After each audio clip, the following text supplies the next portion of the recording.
Sa bawat panalangin at paghiling, isang sinag ng liwanag ang patuloy na bumabalot sa ating pananampalataya, ang debosyon kay Inang Maria, ang mahal na Birhen ng Manawag.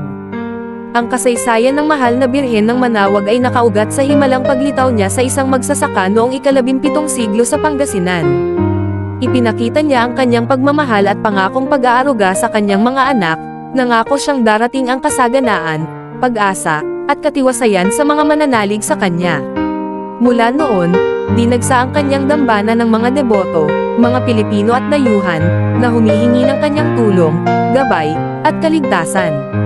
Patuloy ang pagdagsa ng mga kwento ng kagalingan, pagbangon mula sa kahirapan, at mga biyayang hindi matumbasan.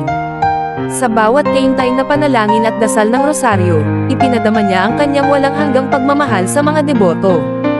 Ang debosyon sa mahal na Birhen ng Manawag ay hindi lamang simbolo ng pananampalataya kundi isang buhay na patunay ng kanyang mga himala sa buhay ng kanyang mga anak.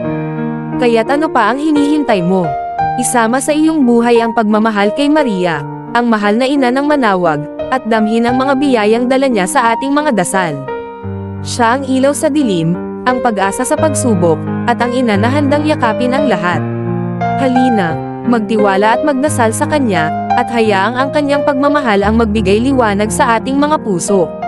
Mahalin natin ang mahal na Birhen Maria. Siya ang pinakamagandang daan patungo kay Jesus na ating Panginoon.